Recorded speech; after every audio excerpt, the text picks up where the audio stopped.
Ontem teve a reunião da OTAN, e nessa reunião, por pressão dos Estados Unidos, é, foi votado esse aumento para 5% do PIB, o investimento em defesa. E defesa, nesse caso, significa uma afronta ali à Rússia por conta da guerra da Ucrânia, mas também uma afronta à própria China, não é? Esse controle, isso que o Trump está fazendo, é meio que cutucando a China de todos os lados, não? Sim, o interesse dos Estados Unidos é atrair a China para a guerra, né? Porque tentar drenar, que a economia chinesa drene os seus recursos para um esforço de guerra. Só que a China, para quem lê um pouquinho de história, a China, desde a Revolução Comunista, principalmente depois da ascensão do Deng Xiaoping, a China tem uma estratégia militar que ela evita ao máximo entrar na guerra, porque ela foca todos os seus recursos no desenvolvimento econômico. E, na realidade, o que mina a economia americana, em alguns momentos, é todo esse esforço, e por isso ele precisa manter a hegemonia do dólar, que é o que mantém, né, esse poderio militar dele, para tentar atrair a China para a guerra. Agora, a Europa, na verdade, a Europa, desde o final do acordo de Bretton Woods, a Europa está com a economia estagnada. E, infelizmente, a guerra faz parte do capitalismo, né? Então, a gente costuma falar que o fascismo é o botão de emergência do capitalismo e logo em seguida a guerra. Então, todo esse movimento no mundo, dessa ascensão da extrema-direita e do fascismo, e agora, né, com a guerra aí às nossas portas, a Europa está vendo, o capitalismo europeu está vendo a guerra, né? Se a gente olhar bem, todos os momentos de guerra são momentos que economias, inclusive, se recuperam, né? Obviamente, economias que saem fortalecidas da guerra. Então, esse investimento nessa máquina de guerra, até porque os Estados Unidos disse que não iria mais financiar a Europa, e essa determinação de aumentar esse percentual de 5% do PIB para todos os países europeus, na verdade, vai tentar ajudar a movimentar a economia de guerra na Europa também. Então, são movimentos preocupantes que quando a gente aposta que a saída, né, é a guerra. Só que, infelizmente, a aposta de uma sobrevida para o capitalismo é o fascismo e a guerra. Então, a gente está num momento realmente delicado. Eu espero, né, e não sou só eu que defendo essa posição, que a Europa, em algum momento, ela chegue à conclusão que a Rússia não é inimiga da Europa, né? A Rússia tem a sua maior parte, a mais envolvida, faz parte da Europa Oriental. Aquela grande parte, que é a maior parte, que é a Sibéria, está na Ásia, não tem economia naquela região. Então, o fascismo alimentar que a Rússia é um inimigo da Europa é o que ajuda a manter esse conflito, né? Quando a Europa chegar à conclusão que é muito mais melhor ser aliada da Rússia do que ser sua inimiga, talvez, mas, como eu digo, né, não é esse o passo que o capitalismo costuma dar. O capitalismo precisa se retroalimentar para tentar uma sobrevida nas suas economias, né? E a economia capitalista, principalmente desenvolvida na Europa, desde o seu início, é uma economia capitalista imperialista e colonial também, né? Então, depois da Primeira Guerra Mundial, quando a Europa precisou dar o recuo, e depois da Segunda Guerra Mundial, de abandonar aqueles países que eles tinham colonizado, né, e voltar realmente todos os seus esforços só para a Europa ocidental, a Europa ficou sem mercado, né? Ela não pode mais explorar as colônias que ela tinha antigamente, ficou sem mercado, está com uma economia estagnada e talvez esteja fazendo esse passo novamente para tentar alimentar a sua economia com a máquina de guerra.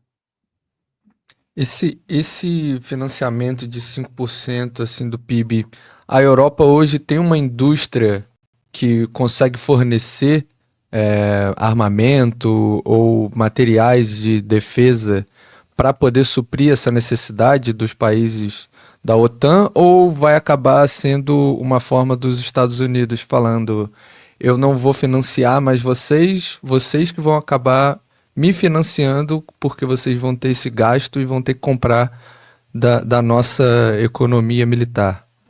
O que me parece muito claro, Ícaro, que tem uma certa divisão estratégica aí. E esse é o grande perigo, né? Se a gente lembrar como a Alemanha nazista, sob o comando do Hitler, virou uma potência industrial militar, foi justamente no esforço para a Segunda Guerra Mundial. E a Alemanha é uma das que está mais empolgada agora com esse novo esforço de guerra, né? Esforço de corrida armamentista. Então, o que me parece que o abandono dos Estados Unidos da OTAN, pelo menos explicitamente falado pelo Donald Trump, né, que a Europa deveria se cuidar da sua defesa sozinha, é que a própria Europa se reindustrializa, faça um processo de reindustrialização, principalmente no complexo militar de defesa. E aí ela teria obviamente ela não conseguiria fazer tudo isso, mas também não compraria tudo do complexo industrial americano, né? E os Estados Unidos se foca agora contra a China, armando cada vez mais o Estado de Israel e tentando dominar toda a região do Oriente Médio. A sua máquina de guerra já depende muito de 800 bases militares espalhadas pelo mundo, vai aumentar ainda muito mais a produção de armas para alimentar suas bases militares no Oriente Médio, e é isso que está, na realidade, sob o ponto de vista econômico, empolgando essa ala que defende, que tem um lobby imenso, né, dentro do Congresso americano, que é o Complexo Militar e Industrial de Defesa dos Estados Unidos. Se ocorre esse ponto que você tinha colocado sobre a Europa perceber que a Rússia não é um inimigo, se isso acontece, acontece uma reaproximação ali de Rússia com a Europa, não seria um problema até para os Estados Unidos por conta da proximidade da Rússia com a China, né? Esse relacionamento estreito que eles têm? Exatamente, né? Por isso que os Estados Unidos ele alimenta de todas as formas o conflito, né? A desconfiança entre os países.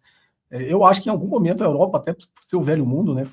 É lá que nasceu filosofia, nasceu tudo que nos ensina, né? É lá que tem o maior carga histórica que nos ensina de todos os erros que a humanidade já cometeu. Em algum momento ela chega à conclusão, e eu acho que caminha para isso, né? A gente tem que lutar para que esse esforço de guerra não saia vencedor, mas o mundo caminha para uma ordem mundial multipolar, né? Os Estados Unidos está lutando para continuar sendo só ele, unipolar.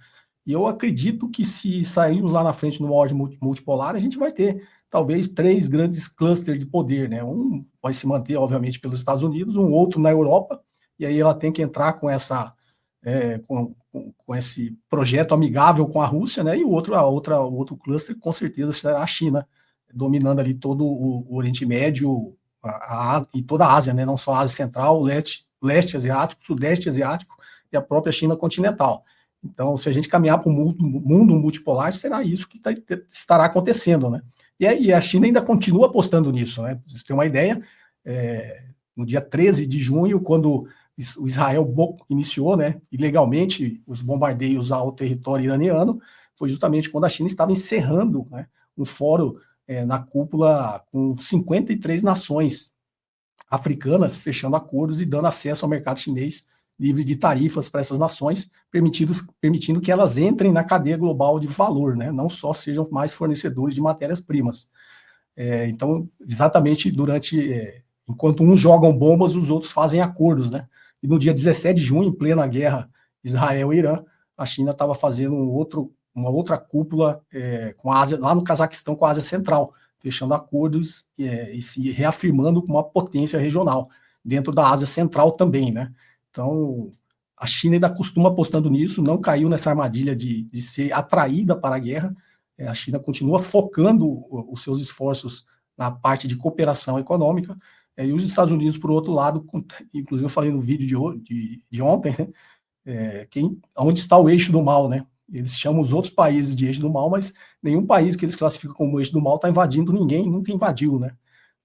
E esses que se dizem do eixo do bem são aqueles que atacam, invadem países, promovem golpes, sanções, mudam regimes, tudo a interesse, né, dessa superprodução capitalista que precisa cada vez de mercados subordinados para poder alimentar a sua máquina econômica e sua máquina de guerra.